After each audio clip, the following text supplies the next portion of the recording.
Assalamualaikum warahmatullahi wabarakatuh. Hai Sobat ABE, ketemu kembali lagi di ABE channel kesayangan kita. Kali ini saya akan membahas tentang pengenalan ESP-config. Nah, mungkin kalian tidak tahu apa sih sebenarnya ESP-config itu ya. ESP-config ini nanti akan kita gunakan, akan kita terapkan pada saat patungan hosting. Jadi aplikasinya berupa control panel hosting ya. Nah, sebelum kita mulai dan kita lanjutkan, jangan lupa kalian like, subscribe, and share dari video saya ini untuk pengembangan lebih lagi supaya kita bahas konten yang lebih menarik lagi, terutama tentang hosting dan project patungan hosting yang saat ini saya ingin terapkan. Jadi project patungan hosting ini untuk menerapkan teknologi hosting murah gitu ya. Karena kalau misalnya kalian lihat ternyata hosting itu ya cukup lumayan gitu ya, cukup lumayan mahal juga gitu loh. Kalau misalnya kalian berlangganan hosting. Tapi dengan patungan hosting ini kita bisa memanfaatkan teknologi yang ada, koneksi internet yang ada di rumah gitu ya. Nah, intinya adalah patungan hostingnya berupa hosting rumahan gitu, seperti itu. Oke, jangan lupa like and subscribe. Mari kita mulai. Apa sih sebenarnya ya ESP-config ini? ESP-config ini kalau kalian pernah belajar hosting gitu ya, atau di video sebelum-sebelumnya saya sudah menjelaskan tentang hosting gratis 100% ya. Nah, kalau misalnya kalian sudah daftar hosting gratis 100%, tentunya kalian melihat akan ditujukan ke dalam panel dari sebuah server hosting. Nah, di panel tersebut itu ada pengaturan domain gitu ya, domain name-nya atau nama website-nya gitu ya. Lalu nanti kalian akan melihat pengaturan email, pengaturan add-ons-nya, add-ons domain, ya, pengaturan PHP gitu ya, pengaturan database, lalu pengaturan akun FTP gitu ya, dan banyak lagi yang memang berkaitan dengan web server gitu ya. Jadi web server itu ada tadi sudah saya sebutkan ya. Kalau misalnya kalian di lokal, tentunya kalian menggunakan SAM gitu ya. Kebanyakan kalian menggunakan SAM. Tapi di ESP-config ini kita tidak menggunakan SAM, tapi kita menggunakan background-nya adalah sistem operasinya itu kita gunakan adalah berbasiskan CentOS gitu ya. Jadi berbasiskan RPM. Oke, tadi sudah saya jelaskan bahwa ESP-config ini pengaturannya adalah panel-panel yang dilakukan pada sebuah hosting. Kalau kalian lihat ternyata di hostingan gratis itu bisa kalian lihat ada namanya Vesta Panel gitu ya. Nah, ada juga kalau misalnya yang kalian benar-benar hosting juga, ada juga namanya cPanel gitu ya. Itu biasa disingkat cPanel, sebenarnya namanya control panel dari WHM gitu ya. Lalu ada juga kemarin saya sempat bahas juga di blog saya itu ada CentOS Web Panel CWP gitu ya. Lalu ada juga Cyber Panel, Cyber Hosting. Nah, ini juga sebenarnya yang ada versi gratisnya juga, ada versi berbayarnya juga. Untuk yang pro biasanya berbayar.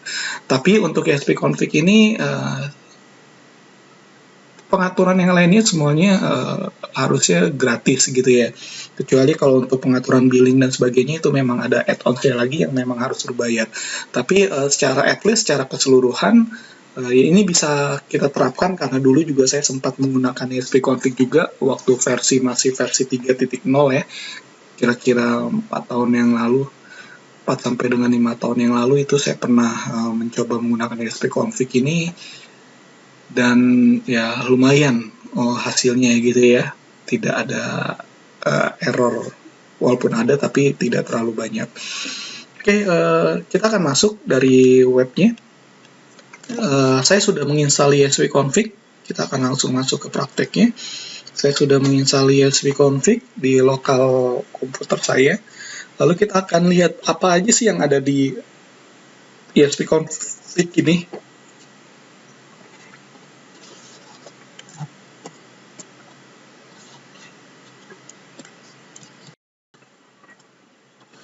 Oke, kita coba masuk ke server lokal saya.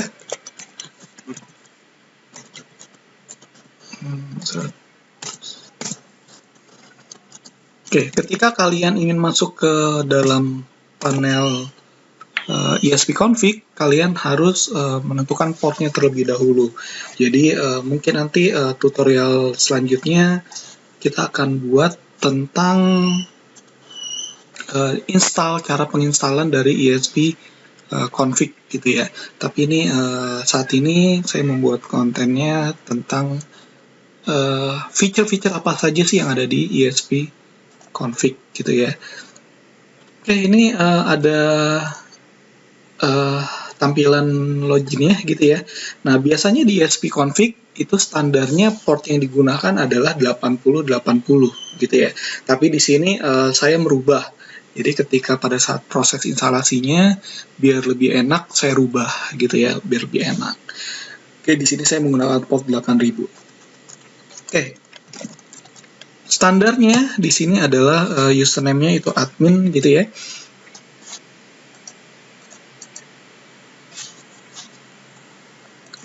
Nah, admin ini seperti di awal saya bilang bahwa ESP-config ini lebih sama seperti dengan hosting-hosting yang lain gitu ya, hosting-hosting sebelumnya atau panel-panel hosting yang lain.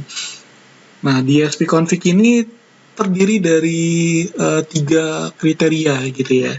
Yang pertama admin itu sendiri gitu ya, lalu yang kedua itu berupa reseller. Jadi reseller itu berarti orang yang menjual gitu ya, menjual. Lalu yang ketiga adalah kliennya gitu. Klien ini berarti si customer-nya.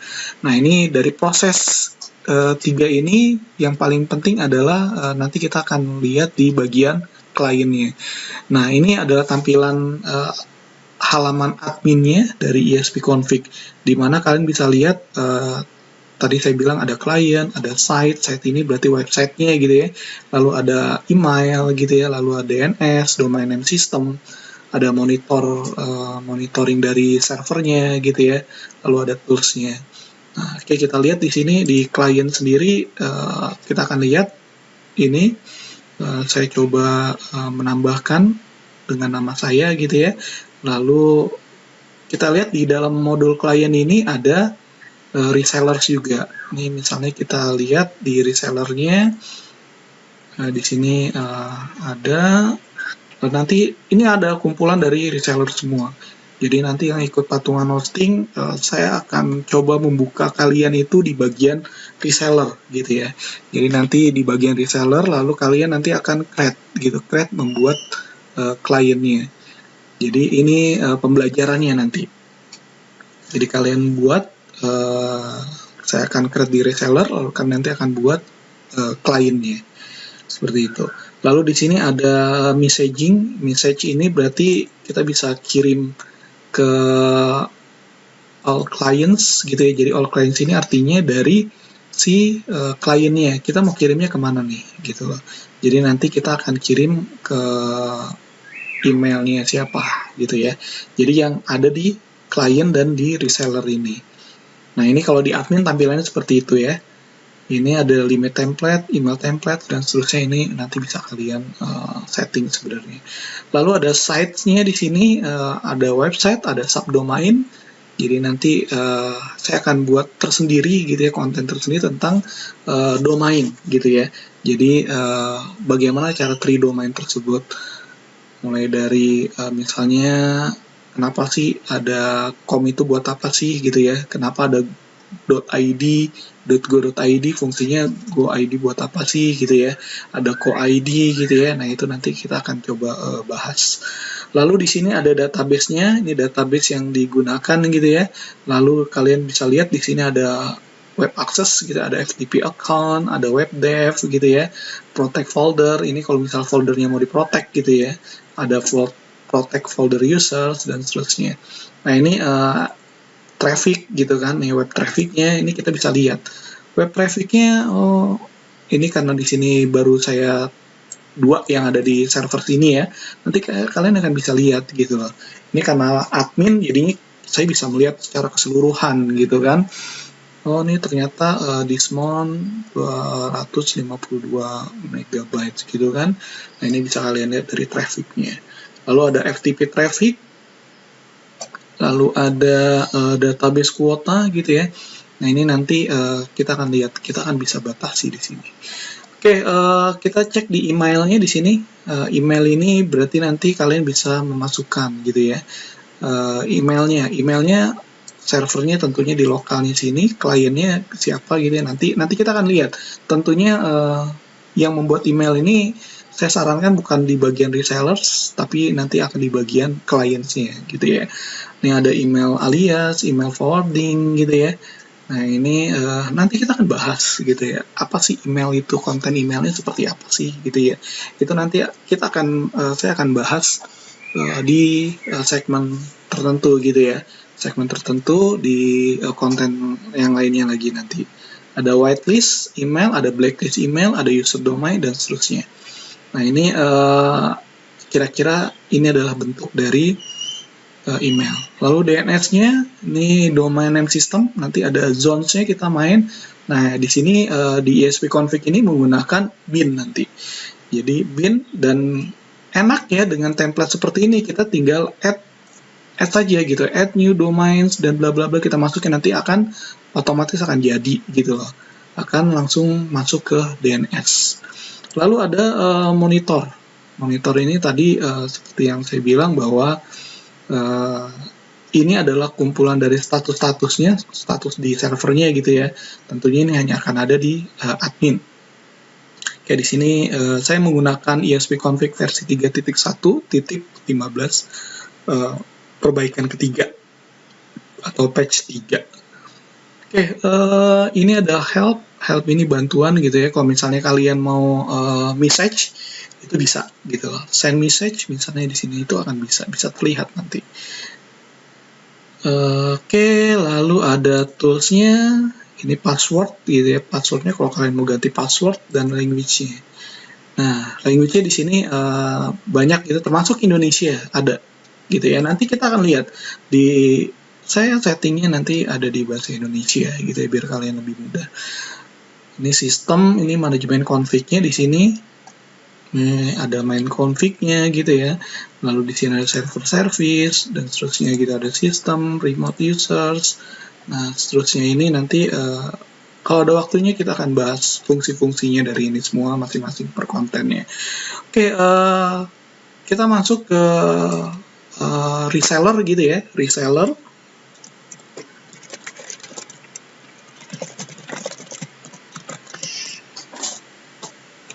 Oke, ini adalah dashboard dari resellers gitu ya, dashboard dari resellers.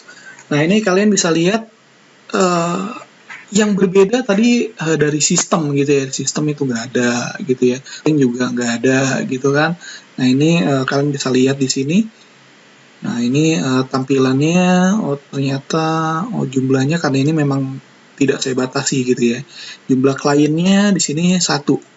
Jadi nanti kalian akan dapat jumlah kliennya 1. Jadi resellersnya kalian 1, kliennya kalian 1 gitu ya. Oke, kita lihat di sini kliennya ini kalian bisa lihat tadi saya pakai ABE gitu ya. Ini setting klien, tambah klien gitu ya. Nah, ini kalian bisa lihat di sini bahasanya bahasa Indonesia gitu ya. Sunting klien, tambah klien. Oke, kita lihat situs. Situs ini berarti website gitu ya. Kita lihat webnya di sini saya masukkan 2 gitu ya. Website ada pengaturan semuanya, ada FTP gitu ya.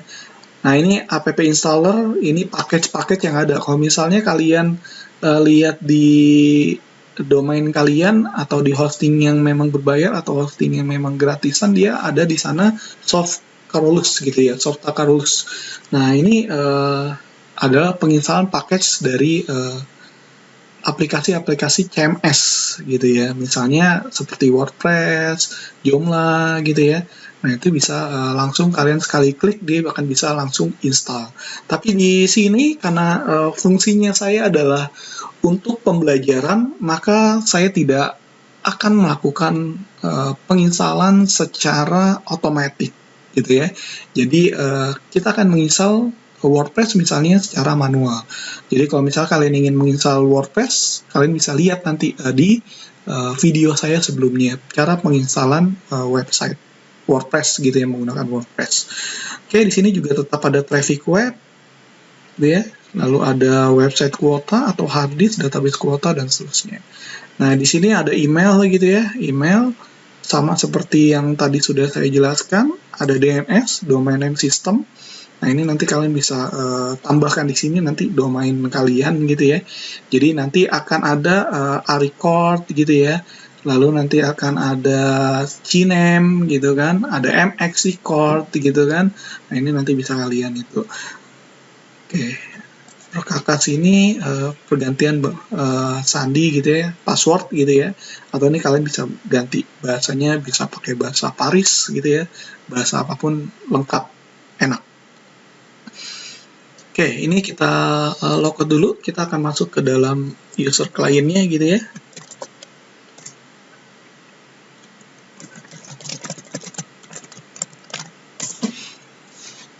Oke, ini di klien.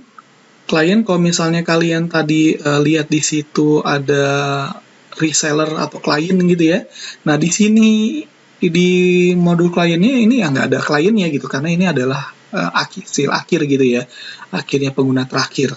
Kalau reseller itu kan antara si punya server atau ISP-nya dengan si klien, jadi yang menghubungkannya gitu ya. Nah, di sini hanya ada situs, email, DNS, bantuan perkakas tadi kita sudah lihat gitu ya. Nah, ini kalian bisa lihat batasan akun dan sebagainya, jumlah database. Ini nanti kalian akan dibatasi gitu ya, karena akan terbatas. Tapi jika kalian membutuhkan lebih untuk percobaan, nanti saya akan bantu untuk penyetingan lebihnya. Oke, kita masuk ke situsnya saja. Oke, kita akan masuk bagaimana sih cara menambahkan situs web baru gitu ya. Oke, kita caranya itu hanya gampang sekali gitu ya. Jadi nanti ketika kalian sudah mendapatkan ID-nya, username-nya, lalu kalian sudah masuk ke dalam dashboard ini sebagai klien gitu ya, kalian tinggal bisa langsung klik saja menuju ke situs, lalu tadi situs web, lalu nanti akan tambah situs web baru gitu ya. Nah, di sini nanti kalian cukup gampang sekali, ini kalian tidak usah utak-atik alamat IP-nya gitu ya, IP versi nama address-nya itu nggak usah gitu. Kalian ketikkan di sini aja, langsung masuk ke domainnya. Misalnya di sini domainnya itu adalah patungan hosting.com misalnya seperti ini.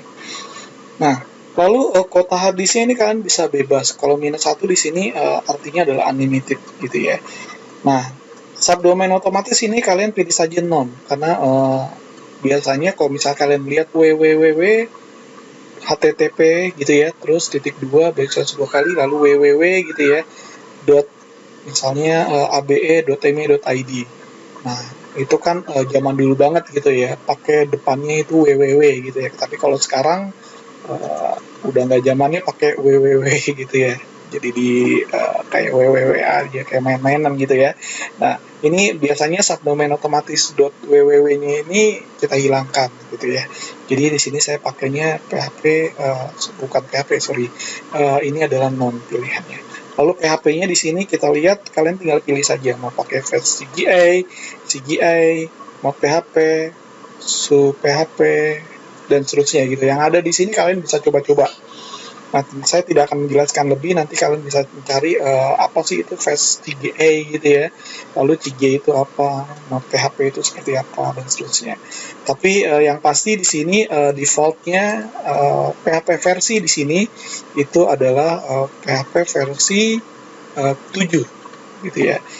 Jadi nanti kalau misalnya kalian bisa lihat di servernya ini adalah menggunakan PHP versi 7. Lalu kalian tinggal pilih saja save nanti. Klik save. Oke, nanti di sini sudah muncul. Aktif, yes. Ini nama servernya gitu ya. Lalu di sini patungan hosting gitu ya. Dan seterusnya. Lalu kalian bisa lihat semuanya. Ini tinggal linknya. Nah ini nanti ada linknya, ini ada web statusnya gitu ya. Nanti kalian bisa coba-coba. Nah pengaturan di web status ini nanti itu adanya di traffic gitu ya, di bagian trafficnya. Ini statnya. Oke, di sini karena memang nggak ada gitu ya, ini kita hilangkan saja, kita close saja. Kalau misalnya kita lihat di ABE,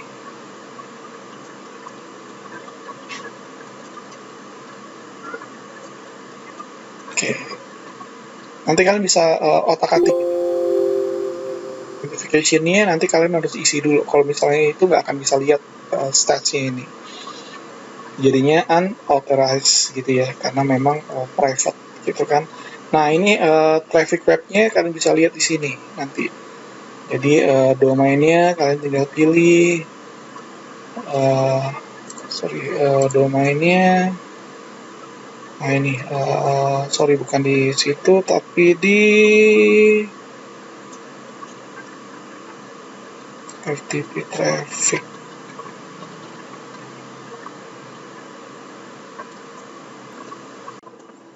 Oke, kalau kita ingin melihat statik dari webnya yang sudah tersimpan di sini, tadi di sini ya, traffic web ya. Kita bisa pilih dulu di sini, di nama domainnya dulu. Lalu kita lihat di sini ada yang tadi sudah kalian isi ya. Nah ini dokumen yang ada di root servernya. Lalu ini yang tadi sudah kalian isi, PHP versionnya. Nah ini ada pengalihan. Ini pengalihan ini kalau misalnya kalian mau forwarding email, forwarding web gitu ya. Kalau misalnya web kalian ingin di forward atau mau dialihkan ke yang lain itu juga bisa. Atau misalnya kalian mau path pengalihannya juga itu juga bisa gitu ya. Path pengalihannya atau misalnya kalau misalnya kalian pilih URL gini misalnya website ini mau diarahkan ke mouseSharing.com gitu. mouseSharing.com misalnya seperti itu. Nah ini ada SEO direct. Nah ini domainnya. Apakah bentuknya domain.tld ini contohnya gitu ya, atau domain TLD gitu. Nah ini ada bintang berarti ini artinya ada sub domainnya gitu ya. Nah ini ada sub ini. Kalian tinggal pilih aja di sini. Nah, misalnya nanti akan ada www.mousesharing.com nanti bisa seperti itu di direct. Lalu ada statistik yang tadi saya bilang gitu ya, ini tidak valid tadi ya, pengalihannya ini di cancel aja. Kita hapus saja sebelum kita pilih status. Oke. Nah ini yang akan kita gunakan nanti admin, berarti passwordnya itu untuk status webnya itu adalah admin, username-nya admin, lalu passwordnya ini kita bisa generate. Ini kita copy aja, nah ini program status webnya ada Webalizer, ada AWS Stats. Ini kalian nanti bisa pilih, simpan aja. Lalu kita lihat di sini, kita masuk ke trafficnya misalnya. Oke, ini ke statnya.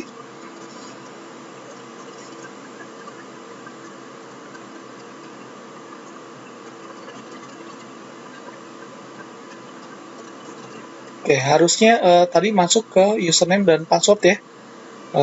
Ini sepertinya dia sudah menyimpan username dan password saya gitu ya. itunya sama sepertinya. Nah ini kira-kira tampilannya seperti ini. Ini trafficnya. Nah ini berapa banyak unit visitornya gitu ya. Ada number visitornya, visitnya, page-nya, dan seterusnya. Ini nanti bisa kalian lihat. Ini countries-nya misalnya country. Nah ini bisa lihat dari IP address berapa nih gitu ya. IP-nya, lalu ada Google Boots-nya, ada WordPress, Python. Nah ini yang SEO ya, SEO yang saya gunakan gitu. Nah ini nanti bisa kalian lihat. Nah, ini pengalaman itunya. Nah ini download-downloadnya gitu ya. Ini bisa kalian cek lah gitu ya. Ini yang bisa kalian analisa untuk masalah website-nya. Nanti kalian bisa lihat lah, bisa rubah-rubah di sini ya. Nanti ini sudah jadi webnya, lalu database-nya ini kalian bisa atur di sini, tambah database baru gitu ya. Tambah database baru, ini kalian pilih misalnya patungan hosting di sini. Nama database-nya kalian bisa ganti gitu ya. Nama database-nya misalnya patungan gitu kan. Ini terserah kalian. Nanti kalian bisa atur lagi. Nih, nah ini database usernya ini nanti akan bisa kalian buat di database user. Oke, kalau misalnya kalian belum ada, kalian harus buat dulu di database users. Nah, ini database user kalian tinggal pilih di sini. Kalian tinggal masukkan misalnya patungan gitu ya. Lalu ini database password, lalu database repeat-nya gitu ya. Nah, ini kalian bisa gunakan. Nah, ini nanti fungsinya adalah untuk mengatur database-nya. Lalu bagaimana cara lainnya lagi? Nah, di website kalian itu nanti kalian dengan bisa masuk gitu. Misalnya .phpMyAdmin, misalnya seperti ini. Nah, ini adalah untuk kalian masuk ke dalam phpMyAdmin-nya, gitu kan? Nah, ini contohnya saya pakai ini. Jangan pakai root deh. Saya coba mau lihat di database-nya. Sebentar, database user, patungan. Oke. Ini kita lihat patungan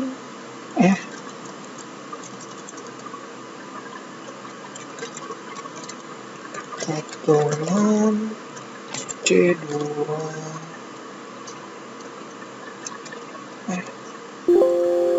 sorry lupa. Ini saya copy saja deh. Oke.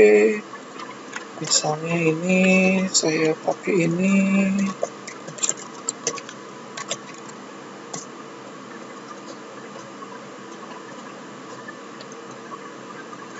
Oke, ini tampilannya jadi sama seperti database kalian gitu ya kalau pakai localhost di SAM ya. Nah ini saya menggunakan MariaDB. Ini versinya versi yang terbaru insya Allah gitu ya. Jadi 10.5.5 gitu ya. Lalu ini Apache-nya ini menggunakan 2.4 gitu ya.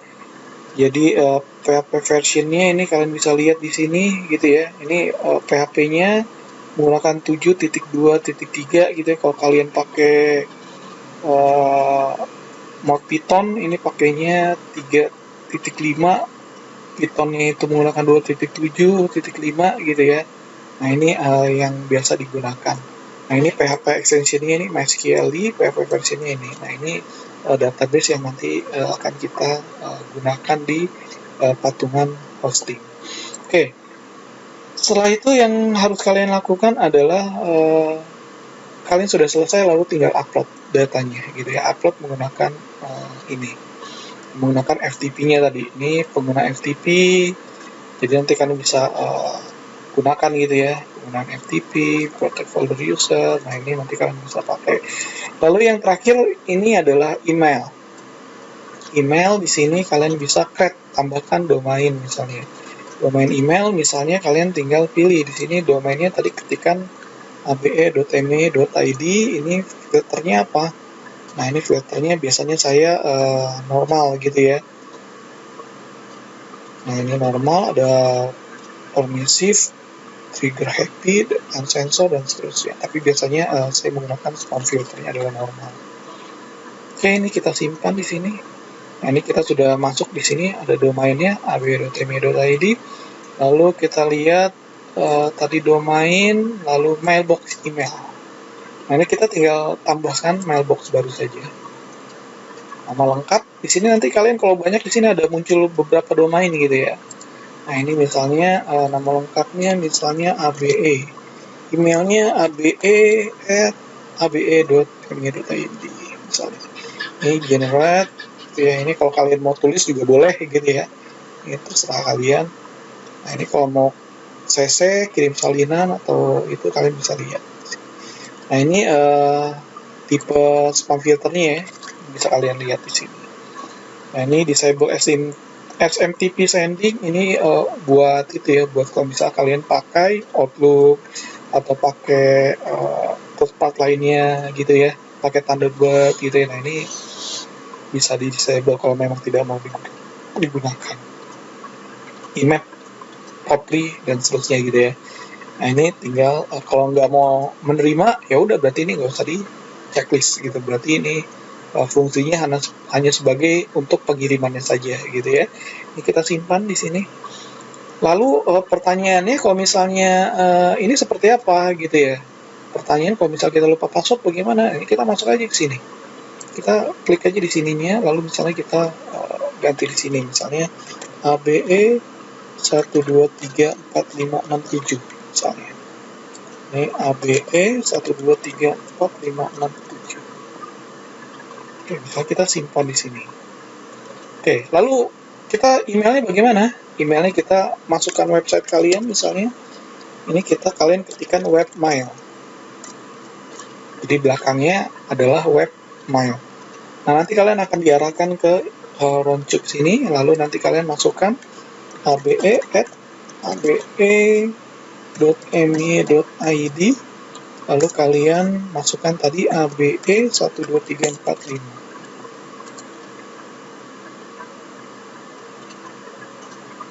Sorry, ini kayaknya passwordnya tadi salah ya, B1234567 ya, kurang. Oke, saya copy paste saja.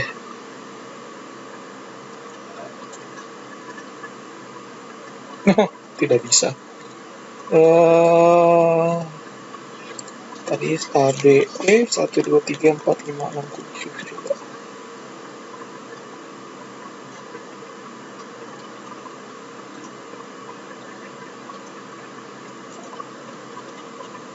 Oke, ini kita sudah masuk ke sini gitu ya. Ini ada tulisannya welcome to your email gitu ya. Nah, ini dari SP-Config gitu ya. Nanti ini belum saya rubah-rubah gitu ya. Nanti mungkin akan dirubah namanya jadi patungan hosting gitu ya. Nanti akan dirubah seperti itu. Oke, lalu yang tidak kalah pentingnya adalah DNS. DNS ini fungsinya nanti misalnya kalau saya tambahkan di sini domainnya KBE, alamat IP-nya misalnya ini kita asal aja gitu ya, NS1, NS2 gitu ya. Ini emailnya misalnya kita buat asal aja dulu gitu ya.